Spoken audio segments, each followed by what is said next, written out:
Okay, the news out of Las Vegas uh, has been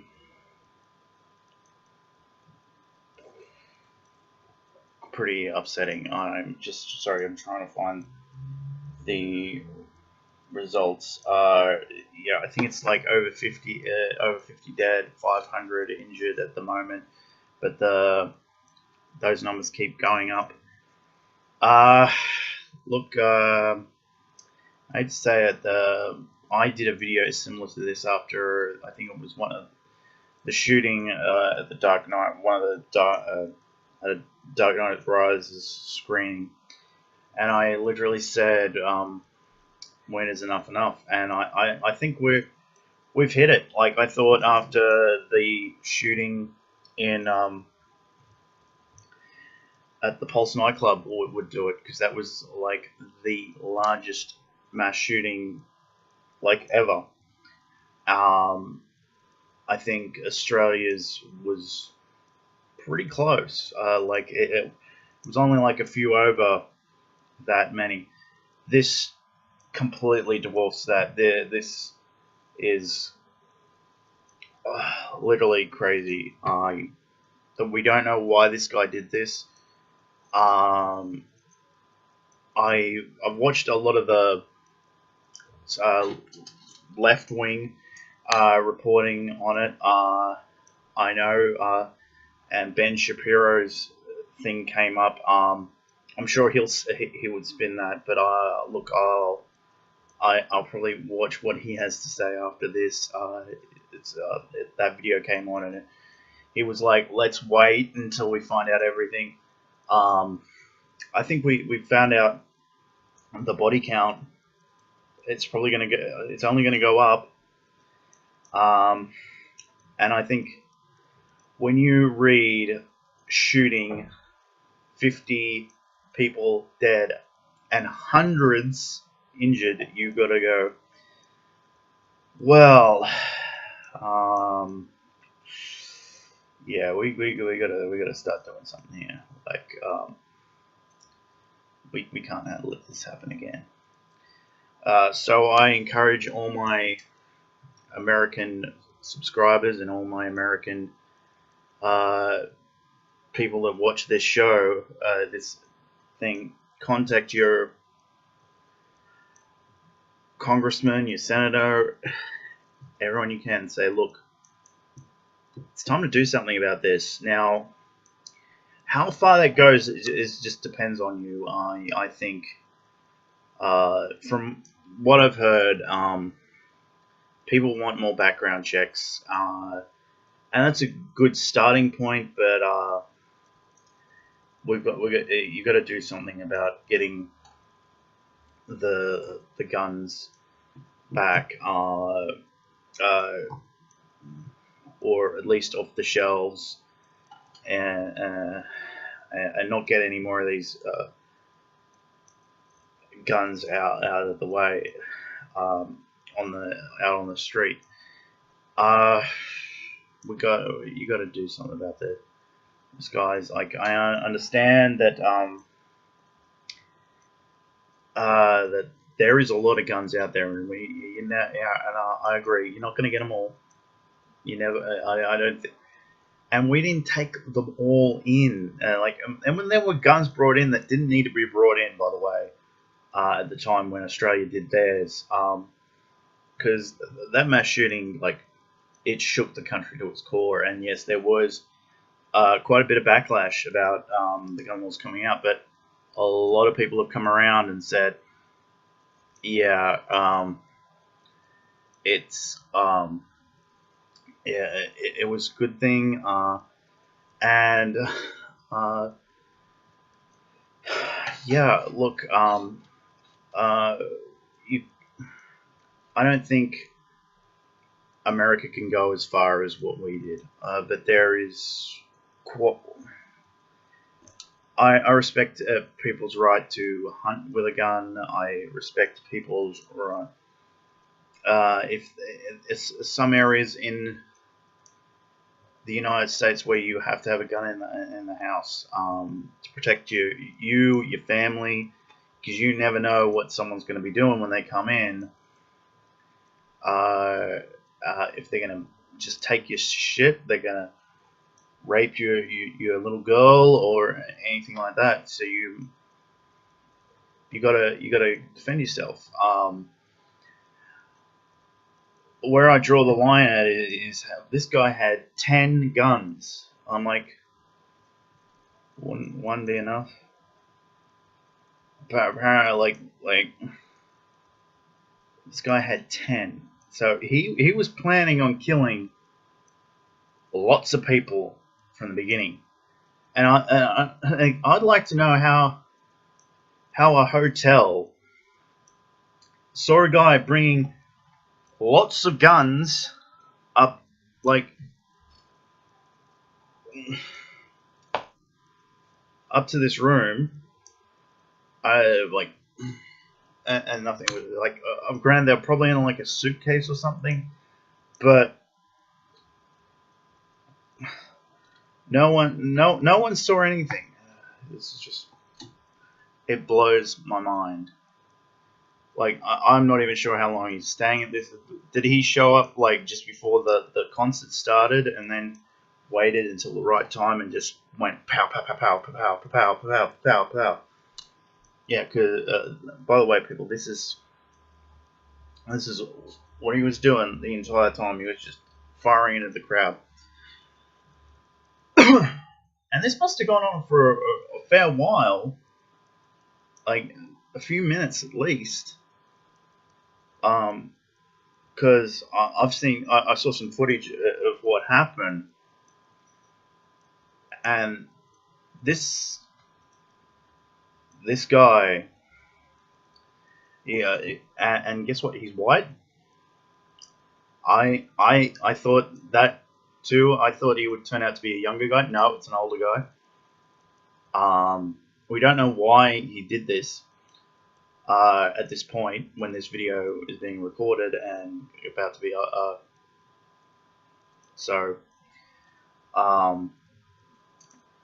it's got a lot of similarities to the in this respect. It has a lot of similarities to the Australian case. Now, with what happened there was a mountain of evidence. There was no doubt that that guy did it. And the case was sealed and everything is. Nothing has been brought to light since, but there was like it was literally like that. One day this guy snapped. He went, killed 2 people at a house that he was interested in buying or something, and then he went to somewhere else and just opened fire and shot up a tourist resort, and a lot of people died. This is similar, except that guy was a lot younger. I got from what I can gather, I think this guy probably something drastic must have happened, and he just snapped. He just completely lost touch with reality. I think something happened, and he wanted to die, but he wanted to take a few people with him. And this guy, it's crazy. But I want to, just before I wrap this up, I know Trump's commented on it, but if I were him, and I wanted to try and shore up re-election, I would come out and say, look, because I got a feeling this is what the midterm elections are probably going to be about. This is not going to be probably forgotten immediately, but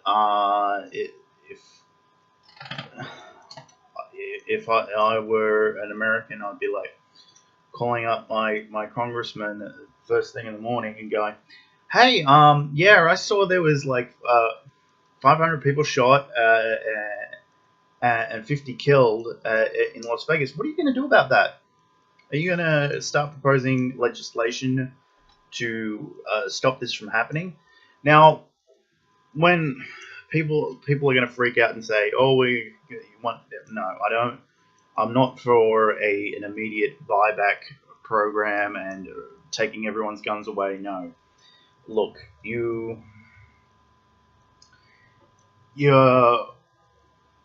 should some guns be taken off the market immediately? Yes, they should be immediately once this newer legislation comes in, I would ban the people buying assault rifles. Like it's just a matter of numbers. High capacity magazines, yes, they're off the market. Yes, there people can. I know, like I've seen, I saw someone talking about the fact that it's easy to just, yeah, but not everybody's a craftsman, so okay. But the idea is not to overnight we're gonna solve all crime. No. And yes, I know it's not going to change everything in every state, but look, it's just about reducing numbers, and handgun crime is a key component in this. Now, I am not entirely. Oh, sorry, I seem to have found a bad tooth. I'm not for. I wasn't initially for the banning of handguns, but it's worked out here. But I don't think you can go that far in the United States at the moment. I think if they said, look, we're going to come up with a plan to put in a lot of what the safety regulations that we put in. I think in Australia that like having an having to train people how to use weapons, because like I see a lot of I recently saw a compilation of videos of people not using the guns responsibly, and yeah, look, and it's clear that these people had no idea what they were doing. So I would encourage that, and I think having to store your weapons safely, and in some cases I think there's disassembling them and everything. Just making sure you can't, like, someone just can't pull it out and then immediately shoot you. That there has to be a step in between. I think that's fair enough. But making sure your weapons are stored safely, I think it is fair enough. Like, I'm sure a lot of like gun owners do that already, but there should be something said about that, like making sure that it's not just stored in a closet somewhere, but it is like is locked behind a door. It's maybe not in a safe, but like there's a key that's that has to be used, and it's not in a situation where a kid can just come in and bang, they're dead like that. So it's something to at least try and prevent that from happening. I think it's fair enough. I know I'm going to probably get some flack for this video. I got flack for the other one too, but I looked into. Someone pointed out that there was some conspiracy behind the Port Arthur shooting, and I looked into it. No, the guy. Yeah, he did it, and he went to jail, and he's going to be there for the rest of his life. And I'm not sorry about that. I think maybe I think he fessed up to it, and that's what he wanted. He wanted, and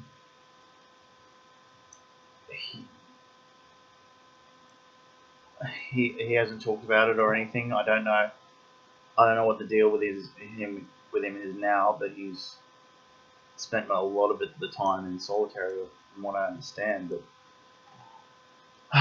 this guy, I'm not for the death penalty because I think there would have been enough death already. Like,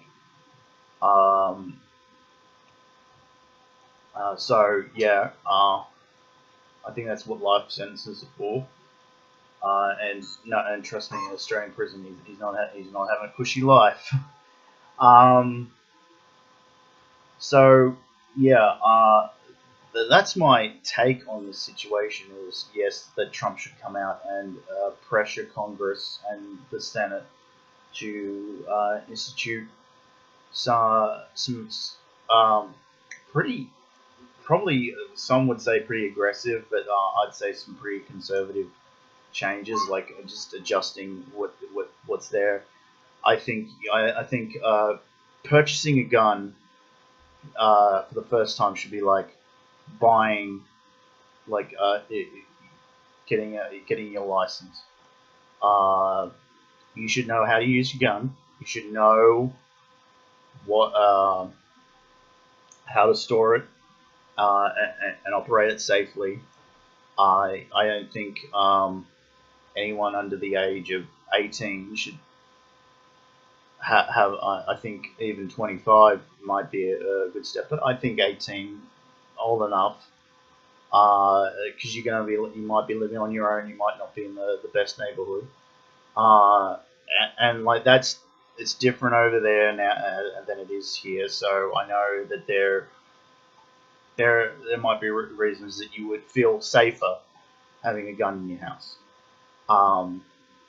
but you shouldn't have to be in that situation. But like there's millions of guns out in America, and there was lots of guns in Australia. Like there was quite a large supply. I think there should be a voluntary buyback program. Like you shouldn't, like it should just be an ongoing thing. Hey, you wanna sell your gun back? Well, okay, and we'll take it off your hands. I don't think it should be mandatory. Like you have to bring in your gun, and we're going to destroy it. No, I think for the immediate future it should be a voluntary basis. As well. And yeah, and you shouldn't be able to buy an assault rifle or an assault pistol, anything that's rapid fire or semi-automatic. No. I guess some pistols, but like something, anything that can shoot over 20 bullets or 15 bullets at a time. 20 maybe, 15, but some people people don't realize how hard it is to point and shoot a gun. Yeah. Okay, so that's my take. Yeah, guys, I'm not budging on this one. I think Trump has to come out and be like, okay, that's it. Like, you Second Amendment. I found this out. Yeah, it has nothing to do with fighting back against your government. And by the way, no matter what arsenal you have, it won't beat a tank. Sorry. No. As far as I know, ain't got no rocket launcher, and even that you're not fighting back against a tank. You're not fighting back against jets. You're not fighting. Yeah. And you seriously think that the citizens are going to fight back against a tyrannical government? No. If the United States went tyrannical, we would all be scared. But yeah, all right. I think I've gone here. Opinions on gun control have massively polarized. They weren't always. Again, that's from the Huffington Post, by the way. Huffington Post Australia. Oh, okay, that's a Post Australia. Yeah, no. Oh, they're probably putting out a story about this, but yeah, no. They're not over here. Okay, goodbye, guys.